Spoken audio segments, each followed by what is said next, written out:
Hello guys, नमस्कार।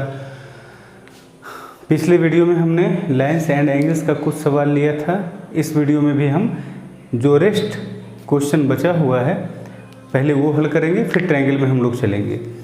इसमें सवालों को हल करने के पहले जैसे हम सवाल यहाँ एक लिखेंगे, एक सवाल यहाँ आपको दिखेगा, तो सबसे पहला काम आपका जो होगा वो पॉज कर देना है वीडियो को और उस सवाल को खुद से प्रयास करना है बनाने के लिए। बनाने का तरीका क्या होगा? सबसे पहले अपने फ़ोन या लैपटॉप या जहाँ भी आप ये वीडियो देख रहे हैं उसे पॉज करना है और स्क्रीन पे जो पिक्चर होगा उसे देख करके पहले इमेजिनेशन करना है, जितना आप इमेजिन कर सकते हैं, बिना पेन का और बिना नोटबुक में लिखे हुए। ठीक है, आपका इमेजिनेशन हो गया। अब जितना उसमें इमेजिन कर सकें, हो सकता है कई बार आपको आंसर ही आ जाएगा, कई बार आप आंसर तक नहीं पहुंच पाएंगे, थोड़ा पहले ही रुक जाएंगे। ठीक है, उसके बाद आपका इस तरह से एक्सरसाइज हो जाएगा, कल्पना करने की जो शक्ति है वो बढ़ेगी।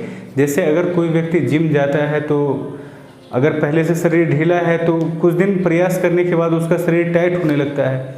तो यही बात हर जगह होती है, दिमाग में भी यही बात होता है कि दिमाग आपका कल्पना नहीं कर पा रहा है अभी, लेकिन धीरे धीरे अगर आप उसे आदत लगा देंगे चीज़ों को सोचने के लिए तो फिर वो कल्पना करना स्टार्ट कर देगा। ठीक है, इसलिए कल्पना शक्ति बढ़ाने के लिए पहले आप जितना आप कल्पना कर सकते हैं, जितना आप प्रयास कर सकते हैं उतना कीजिए। ये नहीं सोचना है कि हम तो सोच ही नहीं पा रहे हैं तो फिर चलो सोल्यूशन ही देख लेते हैं, इस वे में काम नहीं करना है। पहले प्रयास करना है खुद से चीज़ों को समझने का। ठीक है, तो हम सवाल लिखेंगे। पहला काम आपका होगा कि आप स्क्रीन पे सवाल को देख करके वहीं पे हल करने का प्रयास कीजिएगा। जहाँ तक आप बढ़ सके, आंसर तक नहीं पहुँच पाए तो फिर उसे नोटबुक में आप नोट करना है और फिर पेन से उसे सॉल्व करना है। फिर भी नहीं पहुँच पाए तो फिर सॉल्यूशन भी देखना है, और अगर आप पेन से सॉल्व भी कर लेते हैं, आंसर आ भी जाता है तो भी सॉल्यूशन देखिएगा। ठीक है, तो पहला सवाल लेते हैं। देखिए, इस सवाल में आपने प्रयास कर लिया होगा पॉज करके, नहीं किया होगा तो फिर पॉज कीजिए और प्रयास कर लीजिए और फिर आगे बढ़ाइए। देखिए, इस सवाल में एल और एम दो लाइन है, दोनों एक दूसरे का पैरेलल है। ठीक है, अब जैसे ही पैरेलल आएगा, अगर ये दोनों पैरेलल है तो ये क्या हो जाएगा बंधु? ट्रांसवर्सल। अगर ये दोनों समांतर है तो ये क्या हो जाएगा? तिर्यक छेदी रेखा। ये लाइन है,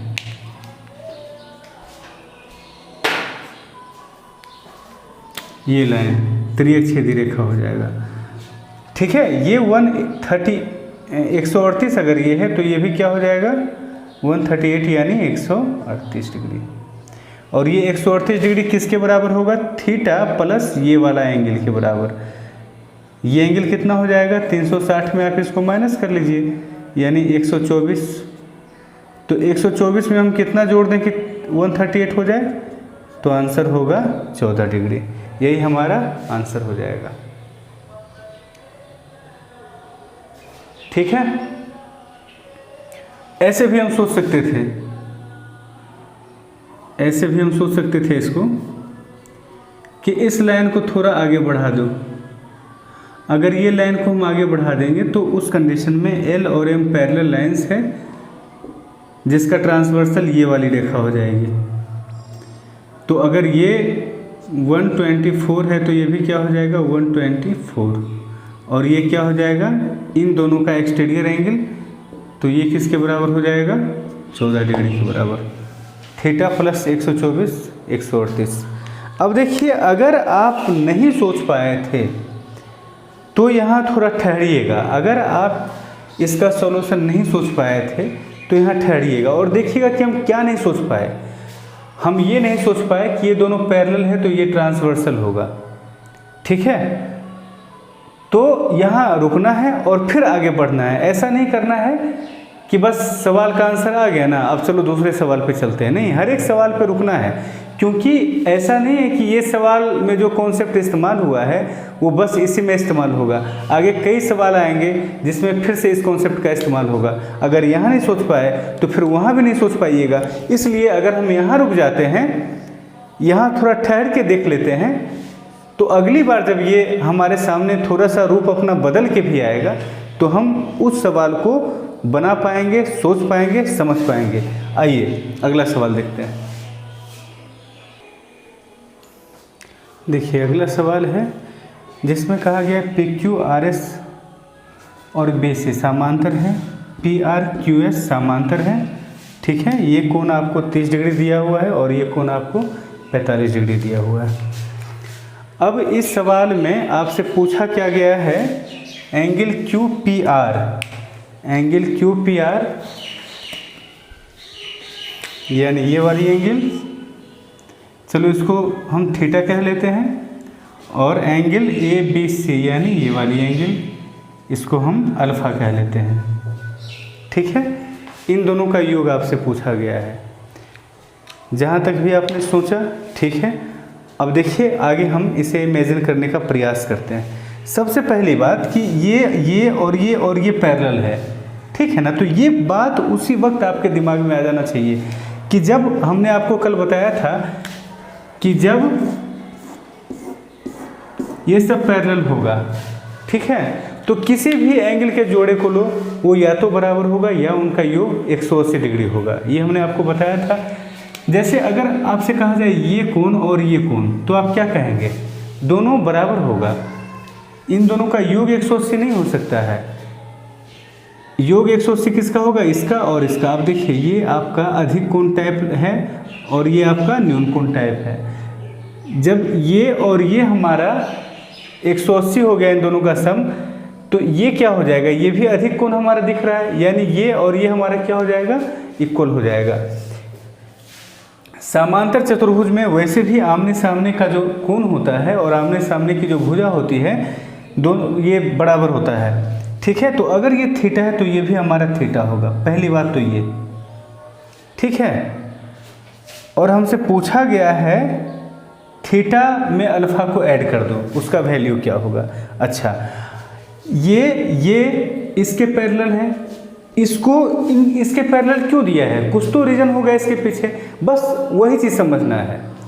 कुछ तो रीजन होगा कि BC को RS के पैरेलल कर दिया, कुछ तो रीजन होगा कि QS को AB के पैरेलल नहीं किया। QS AB ना तो पैरेलल दिया गया है ना ही पैरेलल हो सकता है, क्योंकि अगर पैरेलल होता तो ये और ये कोण एकांतर कोण होने के कारण क्या हो जाता, बराबर, अल्टरनेट एंगल से। लेकिन अनइक्वल होने का मतलब क्या है कि AB और QS आपका पैरेलल नहीं है। ठीक है, अच्छा, तो RS और BC अगर पैरेलल है तो बंधु जरा ध्यान देना, अगर पैरेलल है तो यदि हम थोड़ा सा इसको बढ़ा दें, अगर हम इसको थोड़ा सा बढ़ा दें तो AS जो है ये ट्रांसवर्सल हो जाएगा RS और BC के लिए, हो जाएगा ना। AS क्या हो जाएगा, तिर्यक छेदी रेखा किसका, BC का और RS का। जब ट्रांसवर्सल हो गया तो आपका ये वाला देखिए एंगल जो है, ये वाला एंगल और ये वाला एंगल आपस में बराबर हो जाएगा। कहने के लिए संगत कोण यानी कोरिस्पोंडिंग एंगल, ऐसे तो हम बताए हैं कि जब भी ट्रांसवर्सल पैरेलल लाइंस को काटे तो ये सब हेडक लेना ही मत कि एकांतर कोण क्या होता है, संगत कोण क्या होता है, बस एंगल को देखो और पहचानो। ये एंगल और ये एंगल का योग 180 डिग्री होगा, लेकिन ये एंगल और ये एंगल क्या होगा, आपस में बराबर होगा। ठीक है, ये एंगल होगा कितना, इन दोनों के टर्म में बताइए। ये एंगल होगा 180 डिग्री माइनस 30 प्लस थीटा, यानी ये भी एंगल जो है, ये वाली एंगल, ये वाली हम नहीं ले रहे हैं, ये वाली भी एंगल इतना ही होगा। और इसका वैल्यू अगर हम इसको हल करेंगे तब क्या आ जाएगा, 150 डिग्री माइनस थीटा। ठीक है, तो अल्फा यहाँ से हमारा निकल जाएगा ना। देखिए त्रिभुज एक बन गया, अगर हम इसको कुछ नाम दे दें जैसे D, तो ADB एक त्रिभुज बन गया है जिसमें DB को आगे बढ़ाया गया है। तो ये वाला क्या हो जाएगा, एक्सटीरियर एंगल, एक्सटीरियर एंगल किसके बराबर होता है? दो इंटरनल एंगल के योग के बराबर होता है, यानी 150 minus theta plus 45 degree. Alpha का वैल्यू आया। अब कह रहा है कि इसमें थीटा को जोड़ दो और फिर हमको इसका वैल्यू बता दो। तो थीटा को जब हम ऐड कर देंगे, इसका वैल्यू हुआ 195 माइनस थीटा, और इसमें फिर इसका वैल्यू हुआ 195 माइनस थीटा, और फिर इसमें QPR यानी थीटा को ऐड करेंगे तो क्या हो जाएगा? थीटा से थीटा कट जाएगा, आपका आंसर क्या हो जाएगा? 195 डिग्री। यही आपका आंसर है। तो इसमें आप शायद नहीं सोच पाए होंगे कि ये और ये अगर पैरेलल है तो हम इसको ट्रांसवर्सल के रूप में इस्तेमाल कर सकते हैं। कुछ लोगों ने यहाँ तक बढ़ाया होगा और कुछ लोगों ने यहाँ तक नहीं बढ़ाया होगा। तो इस चीज़ को अपने माइंड पे रखना है, इस चीज़ को समझना है कि आगे से जब हमारे सामने सवाल आएगा तो इसको इस तरह से हम इस्तेमाल करेंगे। बार बार देखते रहेंगे ना, तभी जाकर एक ऐसा समय आएगा कि सवाल अगर आपके सामने आएगा तो आप टेक्निक को अप्लाई कर पाएंगे। ठीक है, आइए अगला सवाल देखते हैं।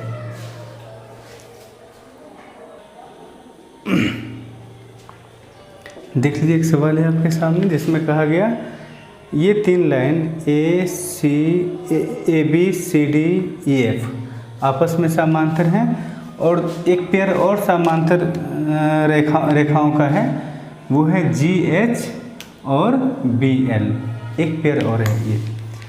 ठीक है, अब आपसे पूछा गया है, ये वैल्यू दिया गया है इसका 60, इसका 25, और पूछा गया है इस एंगल का वैल्यू। इस एंगल का वैल्यू क्या होगा? ठीक है, थोड़ा पॉज करके आप खुद से प्रयास कर लीजिए। प्रयास आपने कर लिया होगा। देखिए,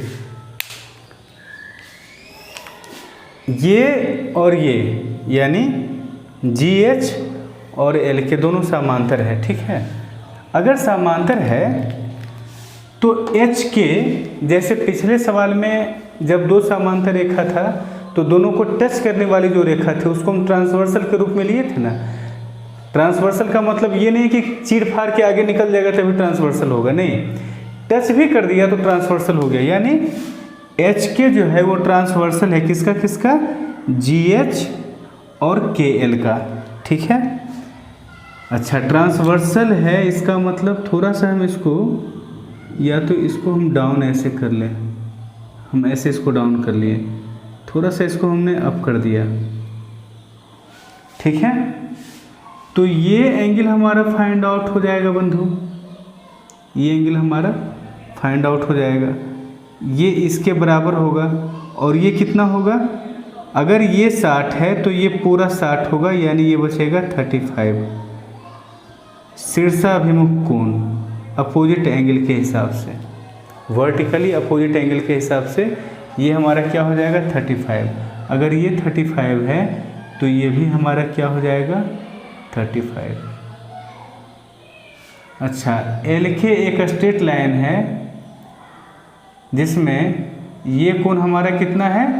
35। तो आपसे पूछा गया है क्या? एच के एल, ये कितना बचेगा? 180 माइनस 35, यानी आपका आंसर क्या हो जाएगा? B number 145। ये कितना हो जाएगा? थीटा का वैल्यू 180 डिग्री माइनस 35, यानी 145 आपका आंसर हो गया। ठीक है, इस पर विचार कीजिएगा। क्या था जिसको आपने नहीं सोच पाया?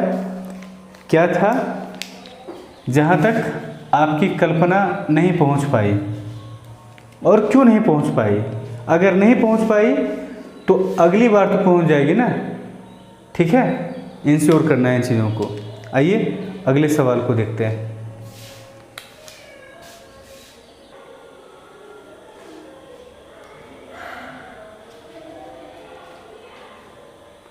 प्रयास कर लिया होगा आप लोगों ने सवाल को, ये दिखाई तो पड़ा है ना सवाल। एल और एम पैरेलल है ऐसा लिखा हुआ है, एक्स का वैल्यू आपसे पूछा जा रहा है। ठीक है, देखिए ये और ये पैरेलल है। अच्छा, ये और ये जब पैरेलल है तो सबसे पहला काम तो हम ये करेंगे बंधु कि इसको थोड़ा बढ़ा देंगे ताकि ये हमारा इन दोनों पैरेलल लाइंस का ट्रांसवर्सल का काम करे। और जब हम बढ़ा देंगे तो अगर ये 6x है तो क्या ये 180 माइनस 6x होगा? नहीं, दोनों बराबर टाइप का दिख रहा है। 180 माइनस 6x तो ये होगा, यानी ये क्या हो जाएगा हमारा 6x। ठीक है। अच्छा, अब थोड़ा सा एक चीज़ और देख लीजिए, अगर हम इसे मिला देते हैं तो इसका वैल्यू क्या हो जाएगा? ये एक ट्रायंगल है ABC, एक ट्रायंगल है जिसका ये एक्सटीरियर एंगल है और इसका वैल्यू हो जाएगा इन दोनों अपोजिट वाले जो दोनों इंटीरियर एंगल है उनके योग के बराबर, यानी ये हो जाएगा 7x। तो एक ऐसा ट्रायंगल है आपके पास जिसमें एक एंगल है 6x, दूसरा है 7x, तीसरा है 5x, और किसी भी ट्रायंगल के तीनों एंगल का जोड़ कितना होगा? 180 डिग्री, यानी इन तीनों को जब हम ऐड करेंगे तो कितना हो जाएगा? 18x का मान कितना? 180 डिग्री। जब इन तीनों एंगल को हम ऐड करेंगे तो x बराबर क्या हो जाएगा? 10 डिग्री। यही आपका आंसर हो जाएगा। ठीक है।